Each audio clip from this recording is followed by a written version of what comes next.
First time నేను hakka noodles try చేయబోతున్నానండి. Process చూద్దాం. So first వచ్చేసి ఒక చిన్న దాక పెట్టుకుని దాంట్లో వాటర్ అయితే బాయిల్ చేసుకోవాలండి.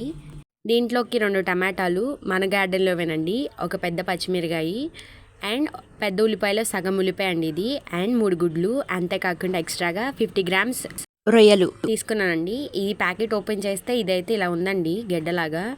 ఇది బాయిల్ చేసుకోవాలి. అండ్ అంతేకాకుండా మసాలా ప్యాకెట్ ఒకటి వచ్చిందండి. వాటర్ అయితే వేడైపోయినాయి. ఇదిగోండి, దీన్ని ఇలాగే వేసేస్తున్నాను. ఇవి మనం ఇప్పి మ్యాగీ ఎలా అయితే బాయిల్ చేసుకుంటున్నామో అలా అయితే బాయిల్ చేసుకోవాలండి. ఇవి ఉడుకుతున్నాయి. ఈ లోపు వెజిటేబుల్స్ అవన్నీ కట్ చేసేసుకుందాము. ప్రాసెస్ గట్రా ఏం లేదండి, ఫస్ట్ టైం ట్రై చేస్తున్నాను. బాయిల్ అయితే అయిపోయిందండి. నేను చెక్ చేస్తున్నాను. గట్టిగా ఉంటుంది కదండి నూడిల్స్ అనేది, అది మెత్తపడేదాకా మనమైతే బాయిల్ చేసుకోవాలి. నేను చూపిస్తానండి అది కూడా. ఇదిగోండి, ఇక్కడైతే బాయిల్ అయిపోయాయి. నూడిల్స్గా సపరేట్ అయిపోయినాయి అనమాట. ఇవి మెత్తబడతాయండి. మెత్తబడంగానే దింపేసుకోవడమే. నేనైతే ఇప్పుడు దింపేసుకుంటున్నానండి. నేను చాలా చిన్న దాకలో చేసుకున్నాను, మీరు కొంచెం పెద్దదైతే పెట్టుకోండి. ఇదిగోండి స్ట్రైనర్ అనమాట మా ఇంట్లో. ఇప్పుడు ఈ నూడిల్స్ని దాంట్లో వేసుకుని ఒకసారి ట్యాప్ వాటర్ కింద నేనైతే పెట్టుకుంటున్నానండి. ఆ వేడంతా పోతుంది, నూడిల్స్ కూడా చల్లబడతాయి అనమాట. నెక్స్ట్ స్టెప్ ఏంటి అంటే రొయ్యలు అయితే ఫ్రై చేసుకోవాలండి. ఆయిల్ వేసుకుని దాంట్లో రొయ్యలు అయితే వేసుకోండి. ఇవి వేగుతూ ఉండగా నెక్స్ట్ స్టెప్ ఏంటి అంటే ఒక బాండీ పెట్టుకుని దాంట్లో ఆయిల్ వేసుకోవాలండి. మనం కట్ చేసి పెట్టుకున్న ఆనియన్, టమాటో, పచ్చిమిరకాయ వేసుకుని వేపుకోవాలండి. ఆయిల్ వేడెక్కాక మనం కట్ చేసి పెట్టుకున్న ఉల్లిపాయ, పచ్చిమిరకాయ అయితే వేసుకోవాలండి. ఇవి బాగా వేగాలి. బాగా వేగాలంటే లైట్ బ్రౌన్ వచ్చేంత వరకు అయితే సరిపోతుందండి, మరీ మార్చేయొద్దు. ఇవి బాగా వేగాక దీంట్లో మనం కట్ చేసి పెట్టుకున్న టమాటా ముక్కలు అయితే వేసుకోండి. ఇవి కూడా లైట్గా మగ్గేంత వరకు అయితే వేపుకోండి. టమాటా, పచ్చిమిరకాయ, ఉల్లిపాయ మగ్గాక 1 టేబుల్ స్పూన్ అల్లం వెల్లుల్లి పేస్ట్, 1 టేబుల్ స్పూన్ కారం.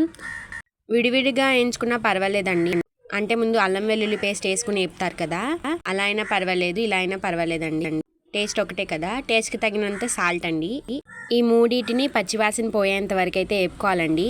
ఆ తర్వాత మనం ఫ్రై చేసుకుంటున్న రొయ్య ముక్కలు ఉన్నాయి కదండి, వాటిని కూడా వేసుకుని ఆ మసాలా అంతా అటుకి పట్టేంత వరకు ఫ్రై చేసుకోవాలండి.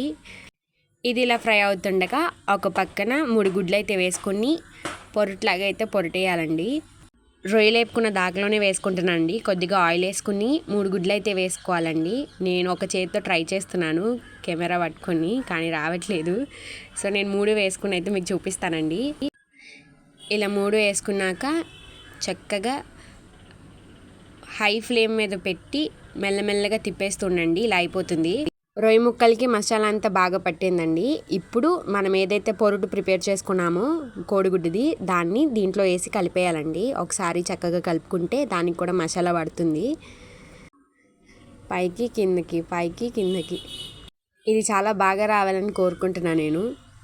కోడిగుడ్డుకు కూడా మసాలా పట్టేశాక మనం ఉడకపెట్టుకున్న నూడిల్స్ అయితే దీంట్లో వేసుకుని కలిపేసుకోవాలండి.